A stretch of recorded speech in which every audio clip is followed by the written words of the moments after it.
Thank you for all joining us today for the webinar, Mining the Disclosures 2015, an investor guide to conflict minerals reporting in year 2.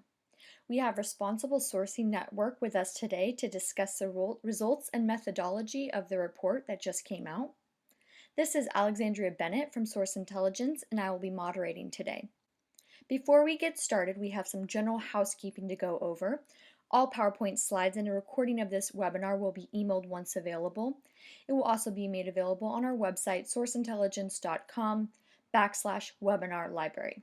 If you have any questions throughout the presentation, please type them into the GoToWebinar control panel and we'll do our best to answer all the questions today.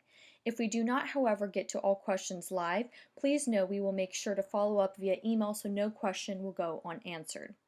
Today we are pleased to have Patricia Jurwitz and Andrew Arriaga from Responsible Sourcing Network and Jennifer Krause from Source Intelligence.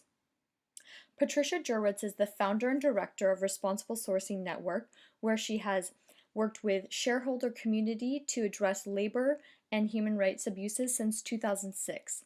She sits on advisory committees for the Cotton Campaign, the Human Trafficking Group for Interfaith Center on Corporate Responsibility, and the Conflict-Free Smelter Program. She has 15 years of diverse experience related to supply chain management and corporate responsibility.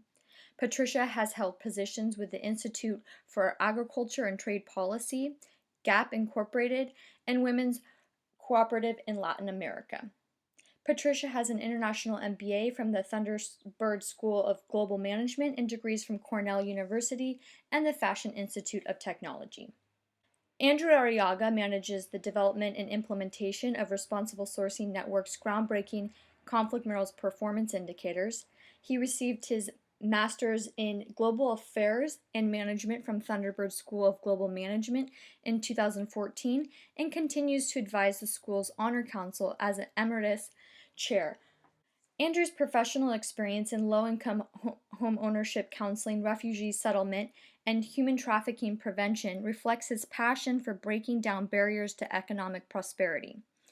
In addition to his work for Responsible Sourcing Network, Andrew is a strategy and brand consultant for social startups, including a women's health startup in Nepal and an NGO in Mexico working to bring monarch butterfly migrations back from the brink of extinction.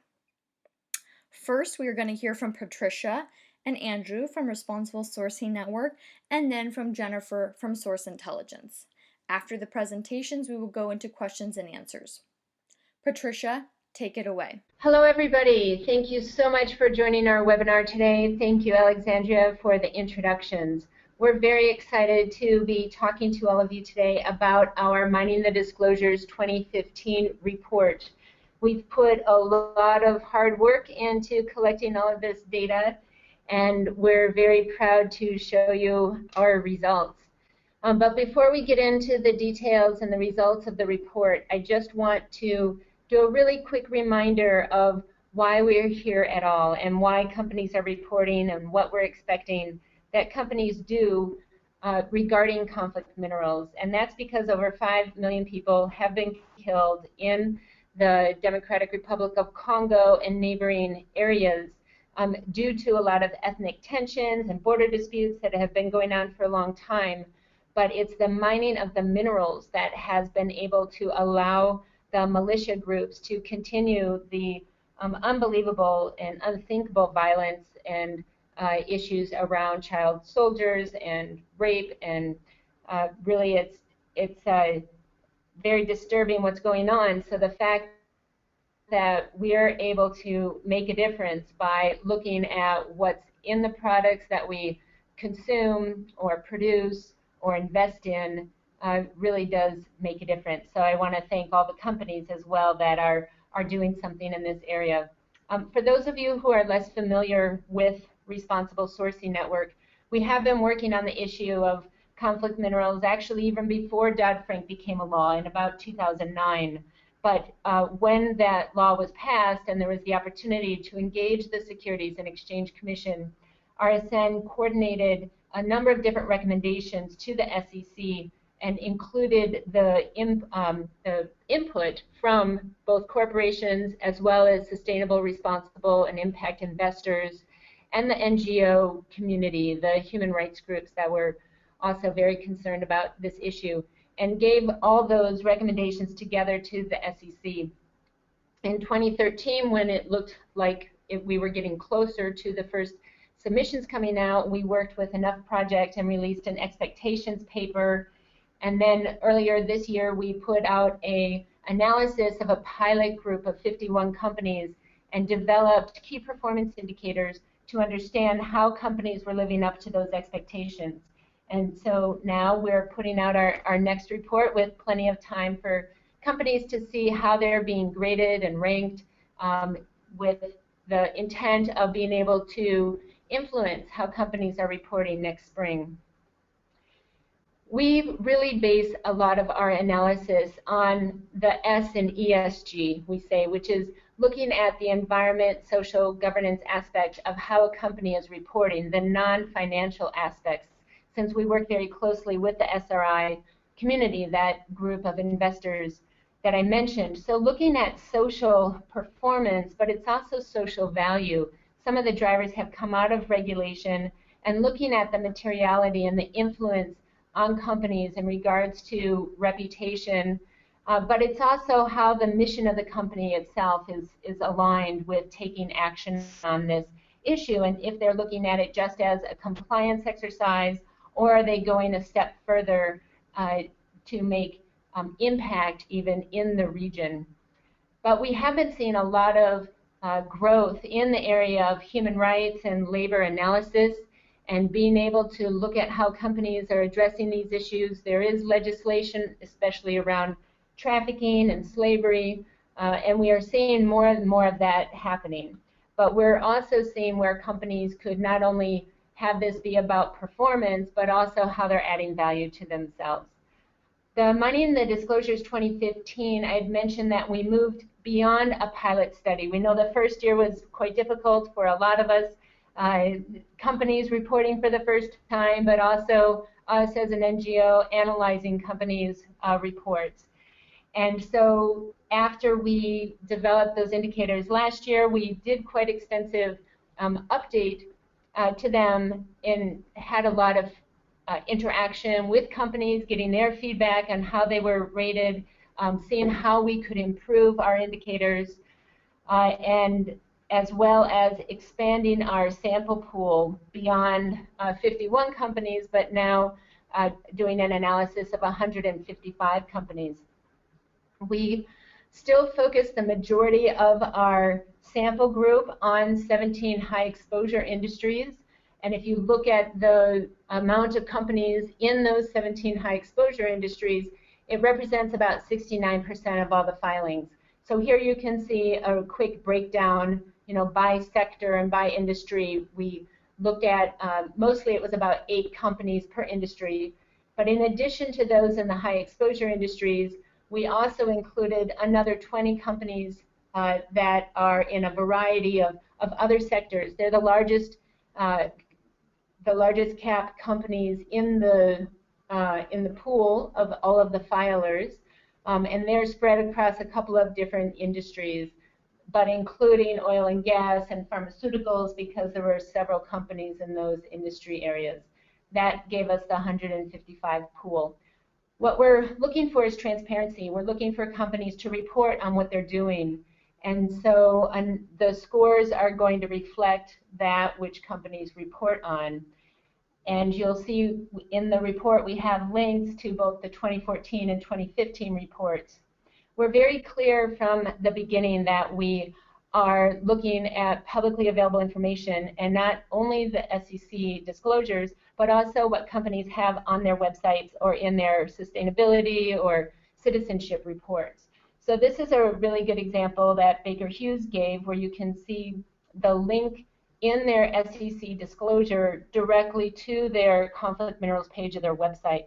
And that makes it really easy for us to understand the whole picture of what a company is doing around conflict minerals. We're looking for action and activities by companies, not only exactly what they put in their SEC disclosure, but we also want it easy for us to find. If companies are doing something, but it's not easy to find, and we can't find it, then it's not going to be reflected with your score. or if companies are doing something but they actually don't report on it publicly, again, it's not going to be reflective in your score. So we're hoping by understanding and rewarding those companies that are doing great work and are reporting publicly about it, that this type of analysis will actually encourage more transparency. We have an overall sector breakdown, and within those sectors are the various industries. I mentioned the other large cap companies, and you can see just a very high level overview of performance and the average scores for the companies in our 155 company pool. I'm going to hand it off here to my colleague, Andrew Arriaga, who did all of the analysis and collection of data. And so with that, I'll hand it over to Andrew.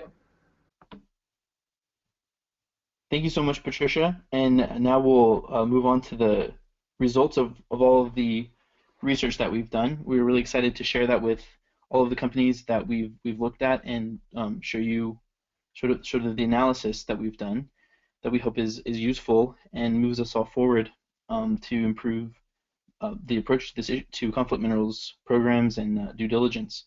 So, like Patricia said, these colors here reflect the different sector groupings. And in the next slide, we'll see industries rather than sectors, and they're still color-coded by sector. And within each industry, you'll see smaller bars that represent companies. And so all the research that we've done is meant to be useful, and meant to provide useful results and tools. And so one of the first sort of tools we're introducing is categorization of industries as leaders or laggards, or split industries. And so those leading industries, I'll kind of go back and forth here, those leading industries have a lot of companies that have scored very high. They have leading or strong scores. They've really mastered and are creating new leading practices for conflict minerals, risk management, and impact in the DRC region, supplier relationships, and so the sort of all of the above approach. And then what you sort of see in the laggard industries, we're calling them, maybe a lack of engagement, a lack of a prioritization of this issue, and so maybe a need to increase the resources that are being put into conflict minerals programs. But sort of in the middle, we're really interested in split industries, where you have one or two companies that have led the way, that have a leading, strong score, and maybe a lot of industry peers that are lagging behind. And this is sort of a tool for engagement, so that industries, so you sort of see those that have a lot of really tall blue or white bars on the left within that industry, and then some red bars on the right. Those are maybe the split industries, and that's really important because a lot of the success that's been had in conflict minerals has been collaborative, has been industry-wide working groups, because each industry may have sort of a different approach to their supplier relationships, may share some suppliers, and so really we started off on this foot to really make the point that what we're doing is meant to be a useful tool, so that everyone can move forward and improve the way that we are approaching this very complicated supply chain management issue. So another tool that we're reintroducing are our measurement areas, and we've split assess and respond into two different measurement areas this year. And that's yielded some interesting results. And so these are all interrelated. They're different dimensions of a holistic approach to conflict minerals. Generally what you hear is sort of the RCOI on one hand, and then the quote-unquote due diligence on the other, and all of that sort of being part of SEC requirements. But there are some things that go a little bit above and beyond, or that really to implement the full spirit and letter of OECD due diligence guidance and emerging best practices. We've taken sort of we've found that they really break down into these 5 areas, and they can go in any order, but we really have found that companies that commit first and really make that first step of having a strong policy and a strong internal system sort of leads to the rest. And so by introducing this tool and breaking down the scores into these areas, we're hoping that a company, an industry, or even all filers as a whole can make some observations about where there's room for improvement in these grouped areas. And here we have once again, we have industries ranked from the highest average score: technology, hardware, storage, and peripherals. all the way down to the lowest scoring industry, which is oil, gas, and consumable fuels. And we looked at where are the trends in these measurement areas, sort of grouping the indicators into thematic areas. And the thing that you probably notice first is that everyone has lots of orange. All of the indicators regarding supplier surveying, scoping, and understanding the assessment have been pretty strong, and that's really where the bulk of the SEC guidance has probably been. It's the first step that a company tends to take, is figure out the extent of their exposure. And so, again, gray is fairly strong. That's commit. That's the policy side, the internal management system side. And so, if you look at the darker red here, that's the response to risk. So the orange, being the assess, is figuring out the amount of minerals that may be sourced from the covered countries, or which products are exposed, etc. But once you have that information, what we're really missing, it seems, is the cultivation of relationships, the response to non-responsive suppliers, the response to smelters that don't appear on a list or aren't audited or certified. That's really a lot of relationship building and digging a lot deeper. And so we have some progress to make there. That's why we split those two areas off, so we could really highlight and work on that. And going through 155 disclosures, it's really clear, and we'll get to that later, that this is an area where digging deeper is sort of the next step. And finally, I just wanted to draw everyone's attention to the fact that yellow is probably the weakest area by far, and it's one that really distinguishes the top performing companies and industries, and those are impact indicators. That's a part that really does go beyond the letter of the SEC rule as written, but is completely at the heart of the purpose of the legislation, which is to promote a conflict-free minerals trade in the DRC region and to make sure that your suppliers aren't misunderstanding the intention as to cut off all sourcing from the DRC region, which leads to a devastating embargo effect. So we have a lot of indicators around in-region initiatives and developing those conflict-free sources. So not just the demand for conflict-free, but the supply of conflict-free. So now we're really getting to the juicy stuff, which is the company rankings. And so we started where we started, just again, to reiterate, our goal is to identify trends and figure out where we can see improvement. This is very much in the spirit of trying to encourage all companies to develop a robust program. And so, so just some trends I want to highlight. You'll see the leading industries in the leading sector, information technology. And you have pretty much, with a few exceptions, you have high scores across the board in these top eight companies. You know, in semiconductor and semiconductor equipment, it's interesting. Intel is actually sort of an outlier. They've done this exceptionally well.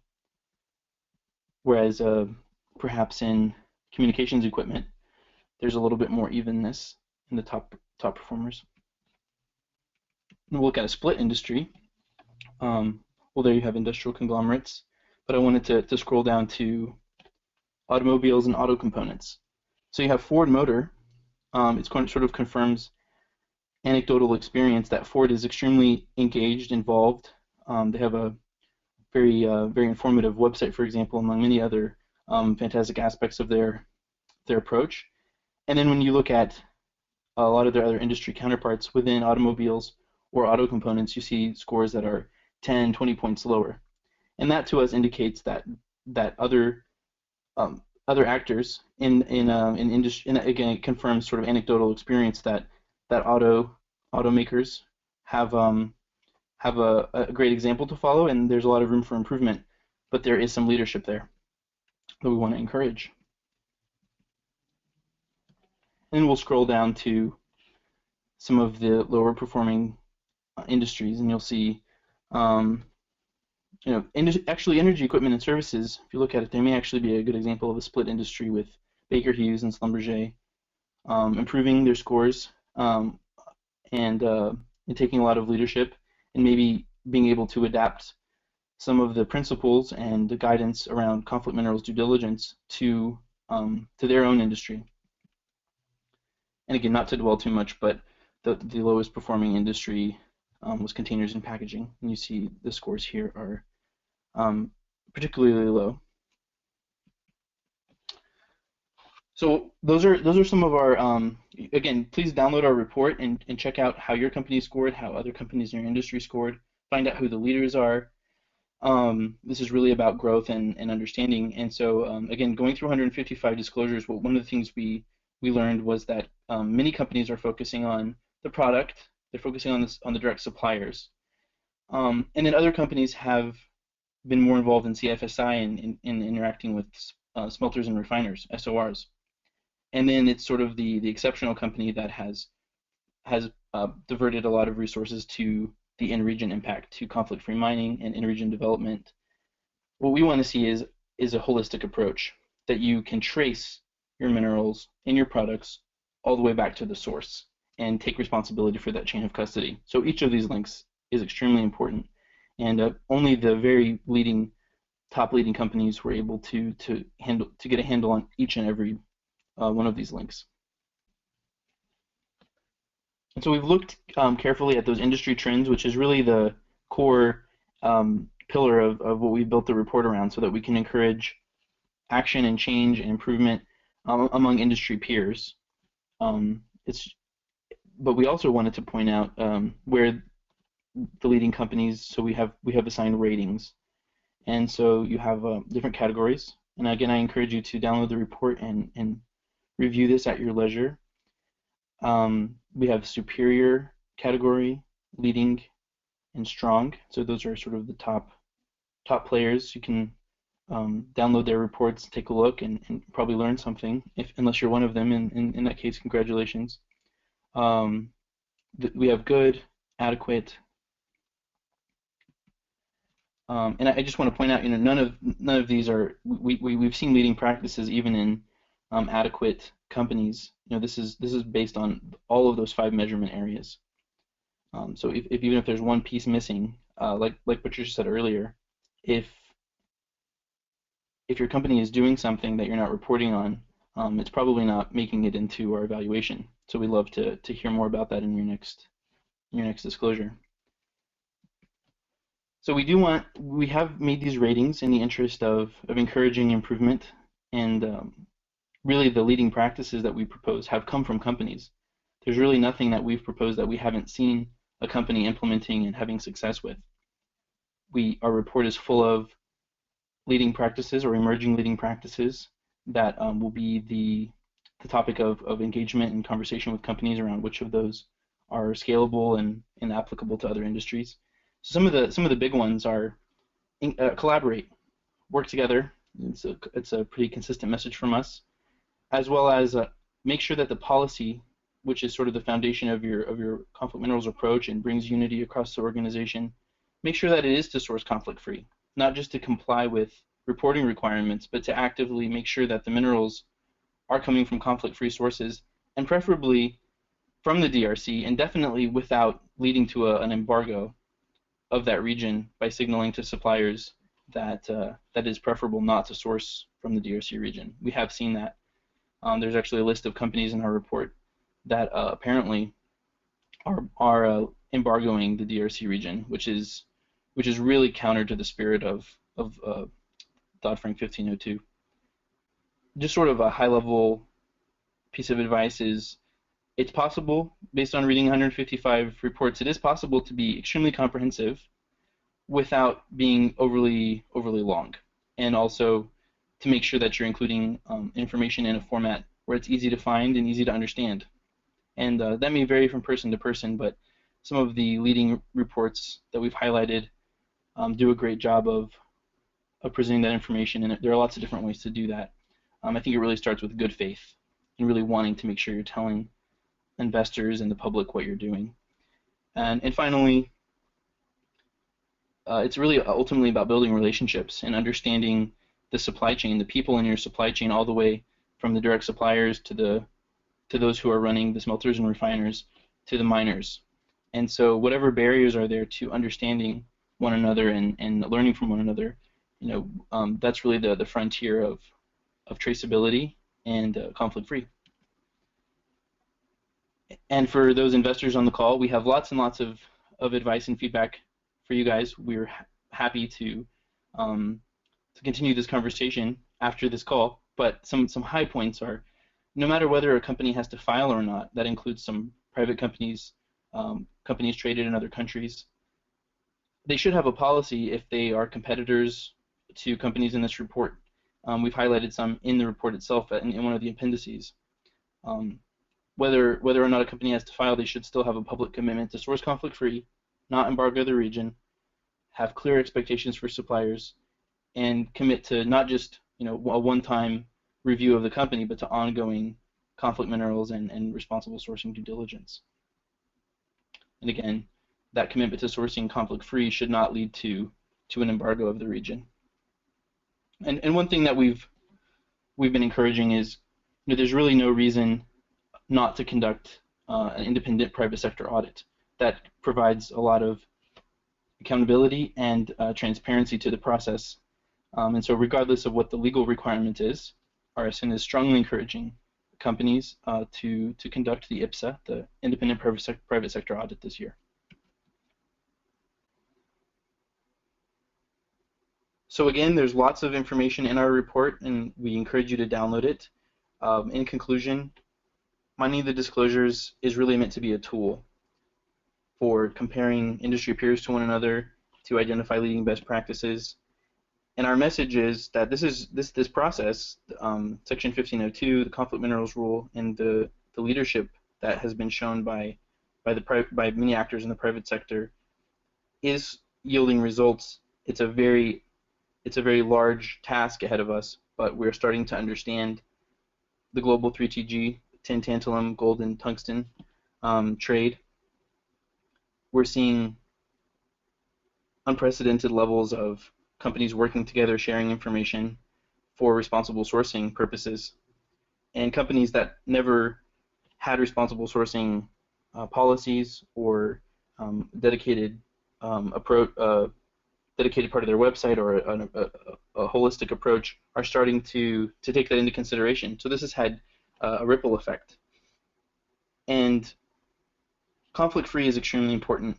Peace, security in the DRC region are our ultimate goal. But along that way, it's not an acceptable shortcut to simply avoid sourcing from the DRC. We have to be able to trace the products that we use every day all the way back to the mine level. And so that requires a lot of relationships, as we said. It requires a lot of trial and error about what works and doesn't work. But ultimately, that transparency increases traceability. It makes your brand more trustworthy to whether you're selling directly to other businesses or to the public. It increases trust. And once again, it allows sort of this issue of human rights and responsible sourcing to be something that differentiates you from your competition, just like financial performance. So bringing some concrete indicators to something that previously was sort of shrouded in a very opaque status quo. We've now seen a lot of light and a lot of information, and we really want to thank all the companies that have made such taken leadership and have put out such fantastic reports. So we applaud them, and we're here to advise and help those that have maybe had a harder time of it. So like Butcher said, we thank you very much for being part of this, and I think I'm going to pass it back to Alexandria now. Great, thank you, Andrew. Next up, we will hear from Jennifer Kraus. Jennifer Kraus, Master of Public Health and PhD, is Chief Scientific Officer, Executive Vice President of Operations, and co-founder of Source Intelligence. She has over 25 years of experience providing multidisciplinary strategic compliance, EH&S management, and management system services to customers in the US, Mexico, Canada, and Central and South America. Prior to co-founding Source Intelligence, Dr. Kraus was president of Global Environmental Consulting Company, Inc., and an EH&S consulting practice based in San Diego, California. Dr. Kraus was also an associate with Dames & Moore, environmental manager for General Dynamics, Electronics Division, and safety engineer with Litton Guidance and Control Systems. We are pleased to have her share with you today. Jennifer, take it away.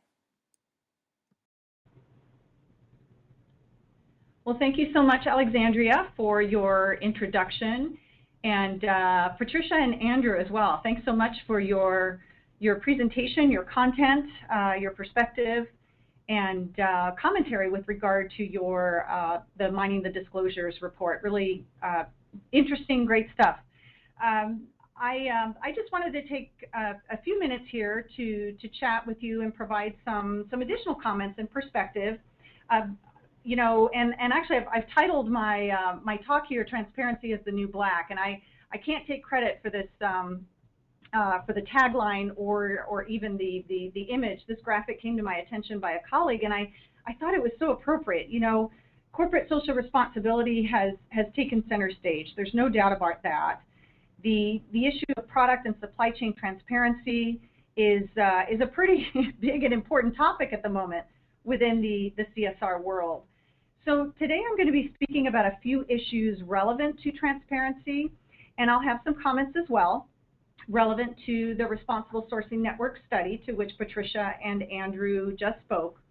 I'm going to start out by making a few comments regarding why the focus on transparency right now, sort of where's this coming from. I'm going to hit on some of the major challenges associated with transparency.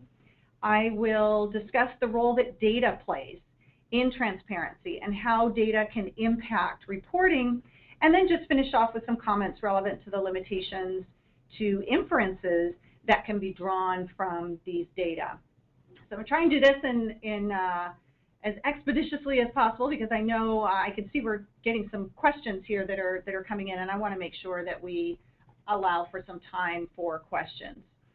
So why all the focus on transparency? Well, it could probably be answered in a very simple way, and that is it's the right thing to do.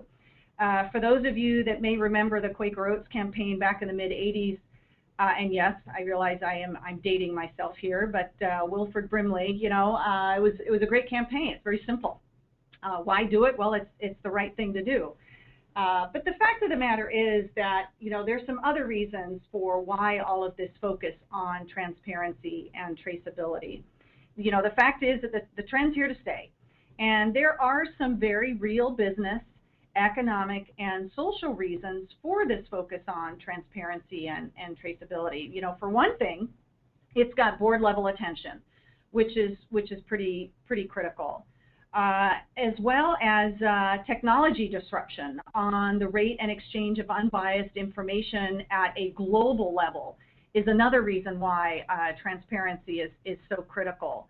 There's a tremendous amount of knowledge share, information share, and frankly activism at the consumer and shareholder level. As Responsible Sourcing Network just introduced their report, which is really a report for shareholders.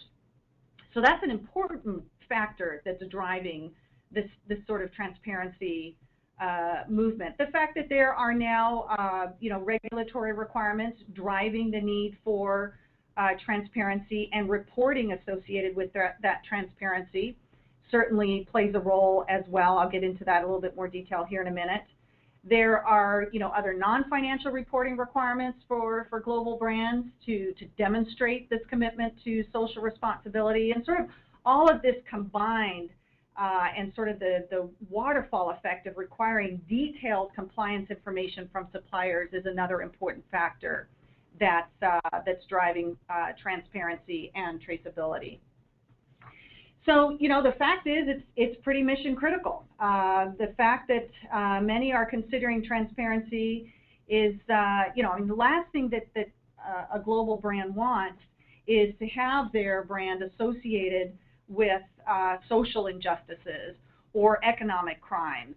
In fact, just this week, a new report, I guess it was about a week or so ago, a new report was published that was sounding the alarm about the use of antibiotics in meat and poultry supply chains in, you know, some of the largest U.S. fast food restaurants. There was another suit filed not too long ago here in the state of California against another company, really one of the largest producers of a seafood-based pet food, and stating the company failed to disclose, you know, its dependence on forced labor. So, there's a lot of reasons. Obviously, the brand is one of the most critical reasons for why transparency and traceability is so critical. And truth be told, this is not specific to just one particular business sector. It really does transcend across all different sectors.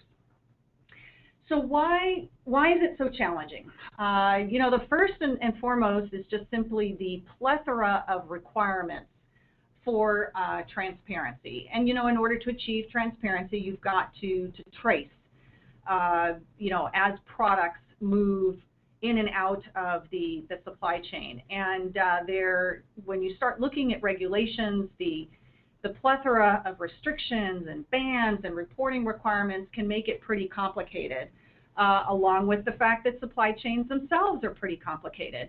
They are dynamic, for one thing, and are just about as broad as they are deep, which makes it extremely challenging to trace. When you start looking at the diversity of products and how the products, how quickly they move in and out of supply chains and up and down supply chains, that also makes traceability and transparency challenging. And when you add sort of the consumer advocacy and activism to it, it can make things a bit more complicated. And then, last but certainly not least, is the volume and nature of the data. So if you had to, from my perspective, just the data piece and the complexity piece of the supply chains, that in and of itself are two very, very important reasons for why this is such a challenging environment in which to work. And I talked about the regulatory framework. This is just sort of an example of some of the very few requirements out there. But the fact is, these requirements are, at a global level. In terms of just transparency laws, we've got, obviously, here in California, SB 657, the California's Transparency and Supply Chains. We've also got an executive order, 13627, that requires that all government contractors adhere to specific policies set out by FAR, the Federal Acquisition Regulation. There's an EU directive as well, EU Directive 2013/34, requiring companies that are publicly traded on an EU Ember Stock exchange to disclose information concerning their management of social, environmental, and governance issues. This year, we saw the passage of the UK Modern Slavery Act. So, there's some additional work that's going on as we speak. Actually, we've got several lawmakers who have also begun trying to address the problem. Senator Blumenthal from Connecticut has got proposed legislation, I think it was just proposed last month, I want to say, aimed at increasing transparency and accountability in corporate supply chains. So this particular bill would require larger companies to report in their financial filings, what they're doing to prevent the use of trafficked workers. So there's quite a few requirements out there to kind of keep an eye on. Representative Carol Maloney, actually, she's a Democrat of New York. She's introduced similar legislation in the House. She just sent a letter a week or so ago to NOAA, to the National Oceanic and Atmospheric Administration, and urging the agency to focus not just on illegal fishing, but also on preventing trafficking and slavery, in the fishing industry. So lots happening on the regulatory landscape right now, and certainly I think we're going to see more over the next, more movement over the next 12 to 18 months. So that's sort of the regulatory framework. I talked a little bit about, the complexity of supply chains, and that's certainly, I think, for most everybody here on the webinar today, this doesn't, certainly doesn't become a surprise. But, we all know that supply chains are so much more than direct suppliers. And it becomes more challenging when you have other business entities, that play a role, whether they're in the 3PL area and distributors and warehousing and products that are seasonal in nature. That's another reason why, supply chains are constantly moving and changing and sort of ebbing and flowing. but it makes things a lot more challenging to manage. I wanted to share this next graphic for you just to kind of give you another visual as to how complicated supply chains can be. You'll see the two main sort of white nodes in the top right corner there with some very distinct relationships. At the center of each one of those networks is a brand, a global entity. The one on the left part there is a consumer manufacturing company, and the one on the right is an electronics manufacturer. And you can see that sort of their direct, tier 1 level suppliers have a very unique relationship with that center node, which is that manufacturer in the center there. But if you sort of work your way down towards the bottom left center of the slide, you'll see this huge sort of large nebula of basically it's a nebula of relationships. You'll see that many of these suppliers have relationships amongst themselves as well. And so what begins to grow is, this sort of relationship network that is, as I mentioned before, constantly changing, very dynamic, but also interesting to see that, two completely separate global brands, you would think that their business sectors are pretty distinct, yet their higher level suppliers have this sort of interrelationship that was completely unexpected to begin with. So anyhow, something I thought would be interesting to share just to sort of reiterate the point of the complexity of supply chains. So let's talk a little bit about data. So, it was one of the other reasons or factors that I mentioned that plays a role in, making traceability and transparency a bit more challenging. Data is unique. Data can be both the tool as well as the guide, depending on, what you're looking to do. And certainly within supply chains, data can be pretty challenging to collect. And there's many reasons for that, but one of the biggest issue, I think, relevant to data is what is publicly available and what is not.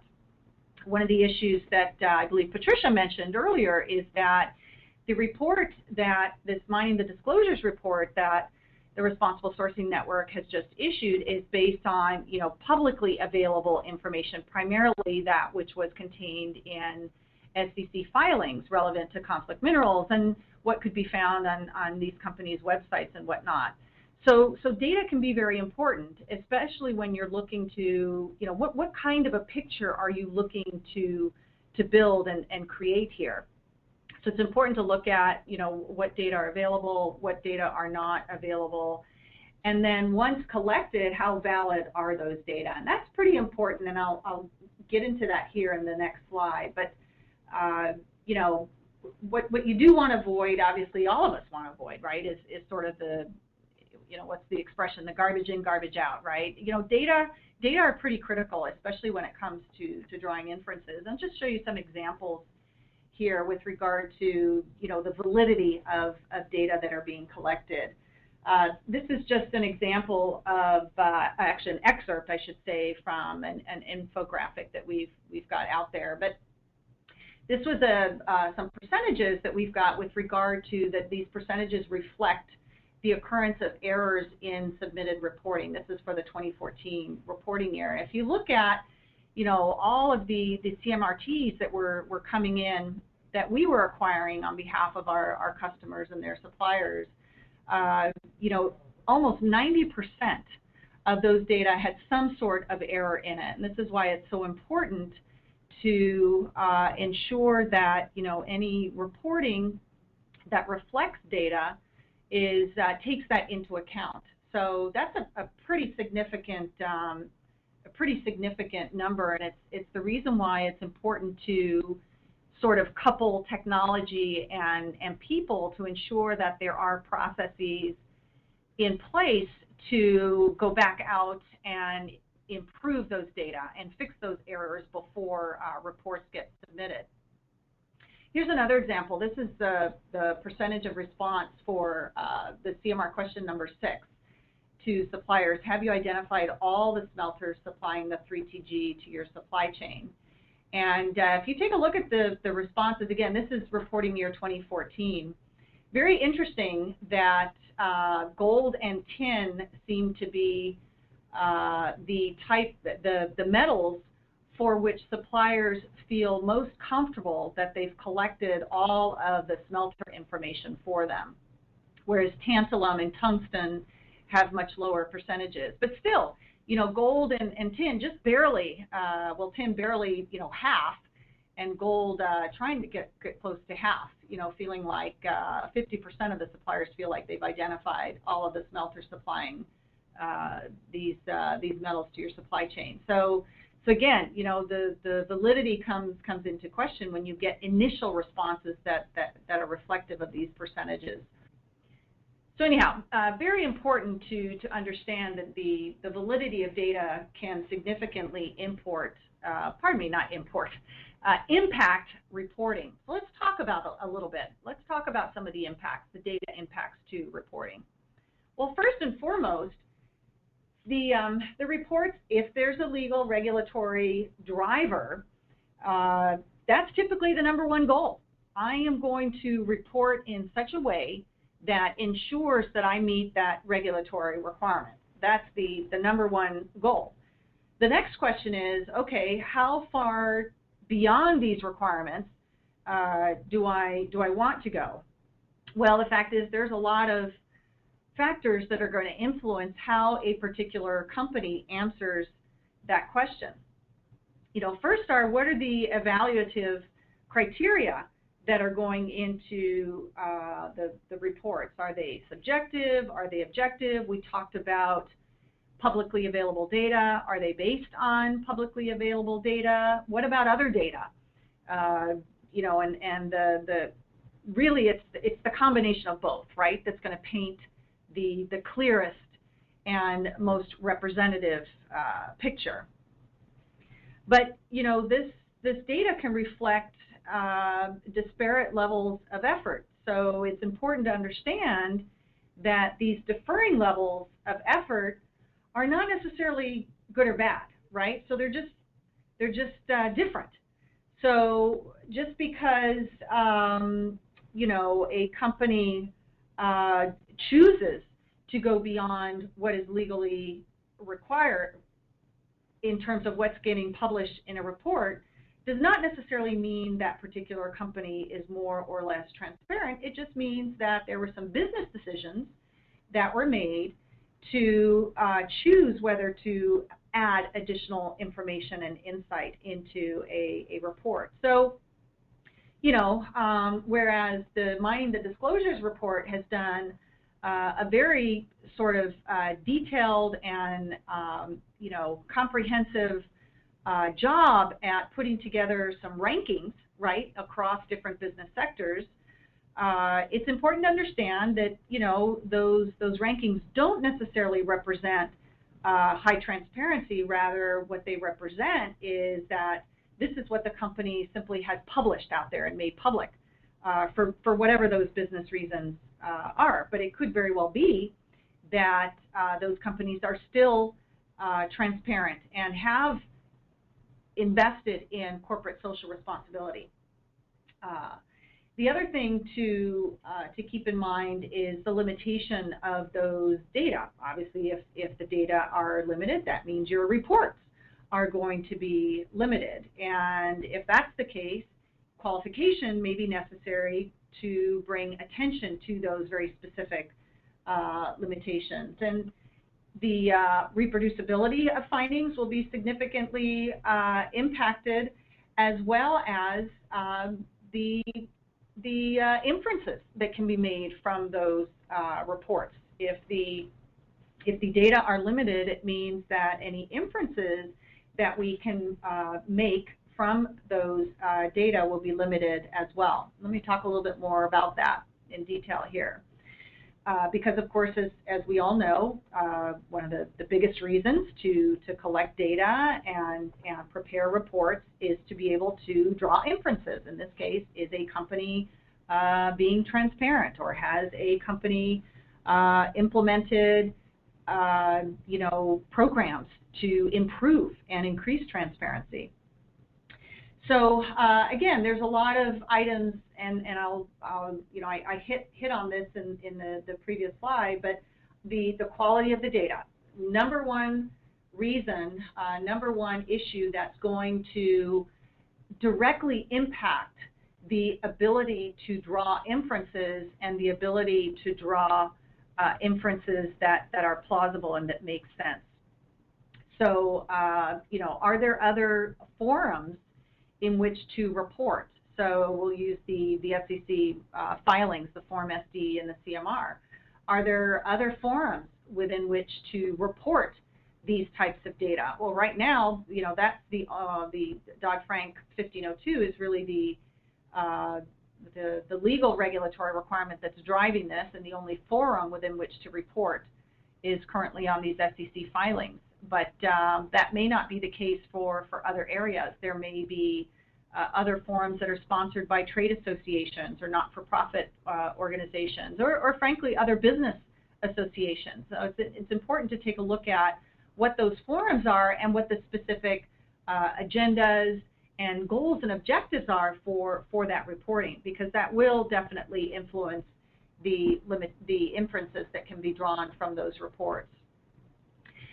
Frankly, a company's previous history with litigation and is going to influence decisions with regard to what to include in a report and what not to include in a report. It's just one of the factors that is going to get discussed around the table when these types of decisions are being made, and that is, okay, let's take a look at where we've come, where we want to go, and frankly, what our experience has been with regard to these issues, specifically in the legal arena. The relationships. What types of B2B relationship culture is available or is present at your business? What types of relationships do you have with your customers?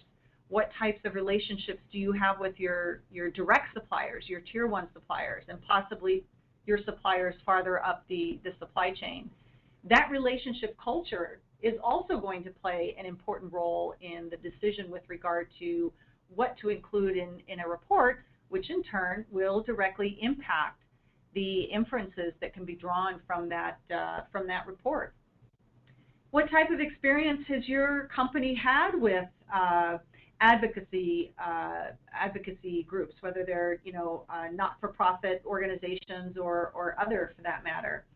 There are lots of business reasons out there to both encourage proactive relationships as well as more reactive relationships. And many of them are already here up on this slide, but these are all the types of things that enter into the discussion around the table to decide, again, what should go into a report, and then again, the inferences drawn from those reports will be directly related to that.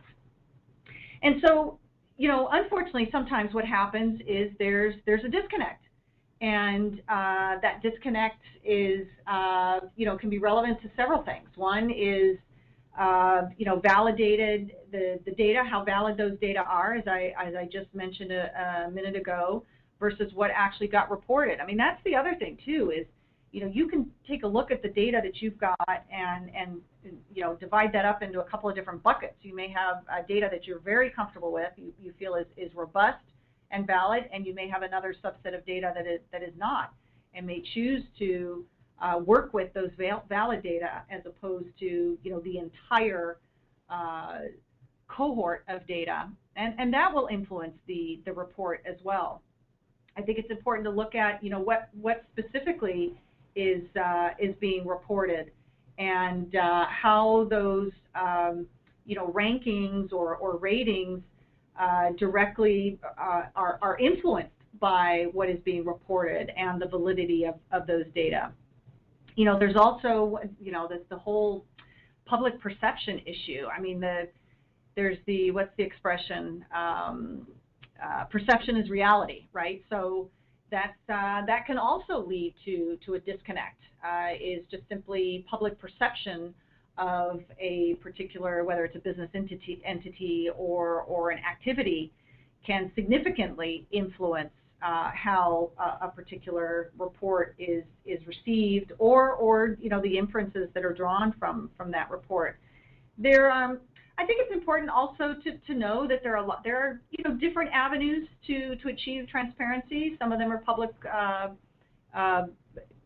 via public reporting, but there's others that can be done internally, whether it's, we talked about those B2B relationships. I think that's a really terrific avenue as well, that might not necessarily take sort of a more public avenue, but building and nurturing those relationships to achieve transparency. And really the goal is to be able to substantiate claims, whether it's substantiating a claim of transparency. It's important that businesses feel that they have the data, the initiatives, the processes, the procedures to be able to substantiate the claims. And I think one of the key things, and again, it's why I'm happy to participate on this webinar with Patricia and Andrew, is because I think the dialogue is really critical. And I know Patricia is very open to, we were talking about this the other day as well, is engaging with and maintaining dialogues with the global brands to understand these challenges and to understand what it is that influences a company's decision to make data and information public, that directly impacts the perception of that company's transparency. So I think the key thing, and if I could leave you with just this one item, I guess maybe today, and that would be, that the dialogue is critical, is engaging in and then maintaining that dialogue is really very important. So just to kind of finish up here, I think with regard to a solution, I think it's, there's a solution is definitely needed, that empowers global brands, that empowers suppliers, that empowers consumers, all of those business entities along that value chain. And the solution, we don't only need a solution that empowers these entities, but we need a solution that not only empowers, but is also robust, auditable, and market-facing. And the robustness, of course, I could beat this to death, but that's the data, right? Ensuring that those data are robust, are valid. Auditable is important. Auditing is we've had lots of discussions about auditing within the context, let's say, of conflict minerals and IPSA, but ensuring that data are available to substantiate claims, or conducting audits to verify commitments, and then of course the market-facing piece is also very important because of that perception piece. So again, optimal solution is the combination of people and technology. Frankly, that's, I believe, what enables the most effective and efficient dialogue. So anyhow, that's all I had to share. I appreciate all of you for listening. I know we've got some questions that have come in, so I want to make sure that I leave enough time for that. So Alexandria, I'm going to turn it back to you, and then you can help us perhaps get to some of the questions that have come in. Well, thank you, Patricia, Andrew, and Jennifer, for your presentations today. I know this information is going to be valuable to everyone on the call and to viewers in the future. We are running short on time, but have had a number of questions come in, so we would like to try and answer as many as possible. If you are not able to stay for the questions and answers, please note a recording of this presentation and slides will be emailed to viewers shortly after they are available. Our first question, and actually this question is for both Patricia and Jennifer. It seems like certain products like Happy Meal toys have significantly less exposure than, say, something like auto components. Is it really fair to expect both companies to have the same response? Well, I'll go first here. I a small toy like those found in Happy Meals, they may be tiny, right? There might be just trace amounts. I've also heard this with a number of plastic components, for example. However, there's millions and millions. I think I've heard even 1 billion of Happy Meals sold every year, and all those trace elements really do add up. And so what we're looking for from companies is really to have every company step up and be responsible, because the way to make change in the DRC is to have collective leverage with all of the suppliers, and that leverage is then put onto the smelters and refiners, and that's going to make a difference for those selling the product on the ground. So we're inviting all companies, no matter what your industry, to join together within your industry to engage smelters or refiners and to have that collective leverage. Great. And actually, Jennifer, if you could weigh in on this question as well. Well, Patricia is right, certainly, in that, every trace metal does add up. I think, though, the key is making individual, and really what companies have to do is make individual business decisions that apply, in many times, significantly limited resources to manage risks in a way that makes smart business sense. So, there may be a global brand that has trace conflict minerals in a piece of apparel, let's say, but there are some other issues associated with the other raw materials that go into that piece of apparel. Let's use cotton as an example. And so it might make sense to invest those limited resources in tracing and transparency associated with the origin of that cotton,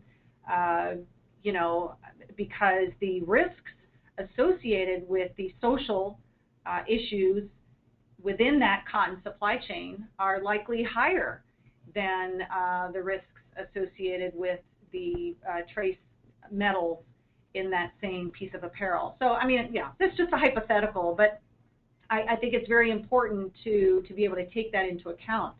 There are other business entities out there that may be spending more time looking at the, the origins of the timber, let's say, that are going into the products that they're making. So just because all these additional resources have not been expended in transparency of a metal supply chain doesn't necessarily mean that the resources have not been applied to other raw material sourcing, for that same company.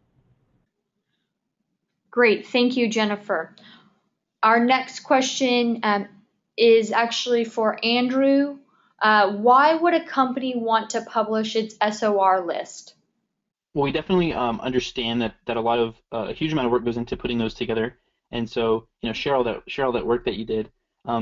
There are definitely pros and cons probably from a company's perspective, but it's important to the initiative to increase global traceability of 3TG. It's important to the company, and it's also useful in creating leverage over those smelters and refiners. So overall, the more information that's out there, the more we can trace minerals and figure out how many tin smelters there are, how many gold refiners there are, where they're located, and where companies are sourcing from. And it's also important to the company to show they have nothing to hide, to show that they have undertaken the due diligence, and sort of as a launching pad for more engagement. And then finally, it does create accountability for the smelters that are listed.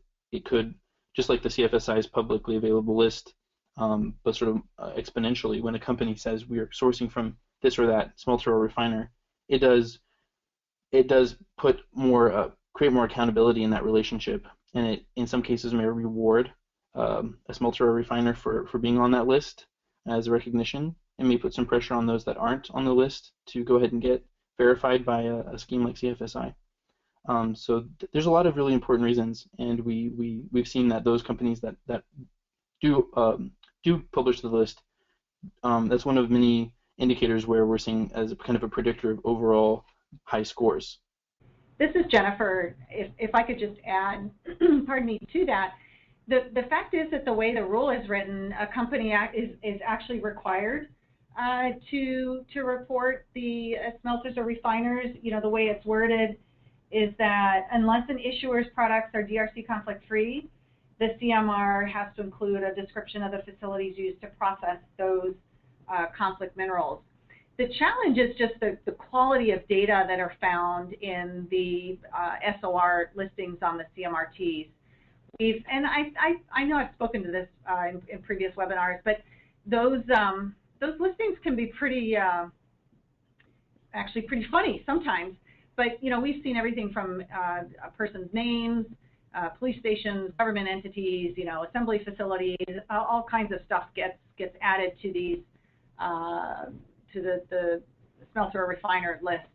So my guess is, though, that this is probably going to, and we've already seen that in this reporting year. I mean, that's improving over time and will continue to do so. But I just did want to add that fact. Great, thank you. Our next question. Isn't it unfair to expect companies that are only filing specialized disclosures to push so far past legal requirements? Andrew, could you answer this one? This is kind of tied to the last question. You know, one thing that's sort of unknown is those companies that are just including the very bare minimum legal requirement, which is a brief description of their RCOI. You know, even in that brief description, they're not explaining how many of their suppliers, for example, are responding to surveys. And so, you know, there was a study that came out from Ross University that explained that some companies have taken sort of a no reason to believe approach, like we haven't really got any concrete evidence that we are sourcing from the covered countries, so we're going to go ahead and check the box. Or those companies that say we want to be sure beyond a reasonable doubt that the minerals we're using in our products are not being used to fund conflict. And obviously, responsible companies would tend to prefer the latter. So we definitely, what we don't want to do is make it easier for those companies that are filing giving less information to get higher scores. And so our scores have really been constructed to reward companies that have been transparent and have given logical, understandable explanations for their filing decision. So it's not necessarily that a SD-only filer can't get a high score. They're just going to have to go quite a bit beyond the very bare minimum compliance that's sort of become emerging as the status quo. We really want to shape that and encourage that to be a lot more transparent. Thank you for that explanation. What are your recommendations, and this is actually for Responsible Sourcing Network, for smaller companies that cannot spend as much as bigger companies with larger budgets? Patricia, could you answer this one? Yeah, I'll go ahead and get started, and then if Andrew wants to add something else. I mean, he really did promote the concept of collaboration, and I think that's what the smaller companies need to do, because finding out all this information by yourself is not easy. Fortunately, the Conflict-Free Sourcing Initiative, CFSI, has a really great template that's downloadable for free that you can be sending to your suppliers. The more suppliers hear from all their different clients that want the same information and they can just send the same template to all of them, the more everyone throughout the entire industry is going to understand that it's now become the norm to supply information on where you're getting either your components or your raw materials. And so using templates like that is a really great place to start, and that it's free. But we do encourage even joining CFSI, because it's not very expensive. I think it's around $5,000 a year. And with that, you get access to a lot of different information, as well as larger companies who have more resources and they're taking more action. And there's also the opportunity to work with service providers if you don't have the resources yourselves to do something. Source Intelligence has done a great job in helping out a number of clients who aren't as big or have as many resources as others. Andrew, did you have anything else to add about what smaller companies could do? It's been a huge question for sure. what we've heard is there are major companies and leading companies that have very small conflict minerals programs. We've spoken with some of them. So really, it's finding the solution that fits your company, not necessarily having to spend a disproportionate amount. But it is a new area for some companies.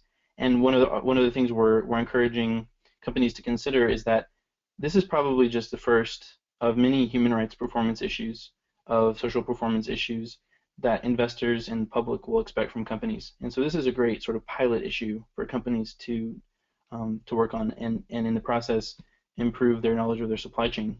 So we definitely would, I think, encourage smaller companies to see this as a worthwhile investment. If I could just add to Patricia and Andrew's comments, I think I would suggest take advantage of the subject matter expertise within your business sector. Take advantage of subject matter expertise in other business sectors that might be related. There's certainly trade associations, organizations such as the Responsible Sourcing Network, can have valuable information, resources, and tools that can be useful and help you make up for the limited resources within your own organization. Jennifer, we are curious. This question comes, it seems like, from a SI customer. We are curious as to why two companies, both customers of Source Intelligence, rank differently with Responsible Sourcing Network. That's a really good question. That's a great question, actually. Source Intelligence is a technology company. Our expertise is tracing supply chains, collecting data from the entire value chain, visualizing those data, so companies can make a determination with regard to risk and where resources should be applied to address those risks. That said, a big focus of ours is the RCOI, right? We have standard processes, procedures that we apply consistently across all of our customers and all business sectors. We play an important role, but a very limited role in the area of due diligence. And that is, of course, in what our customers chose to do with regard to other due diligence activities. So in other words, our focus is on the smelter diligence piece, but there are other parts of due diligence that are really up to our customers, and they're making their individual business decisions with regard to things like development and implementation of a strong company management system. That's very much an internal action. Designing and implementing strategies to respond to the identified risks. Again, very much an internal activity. Carrying out audits, another due diligence activity from the OECD framework, for instance. Again, audits can be time-consuming and costly, and so it's done on it's based on risk, where the largest risk is, and that's where I will dedicate resources for, let's say, boots on the ground auditing.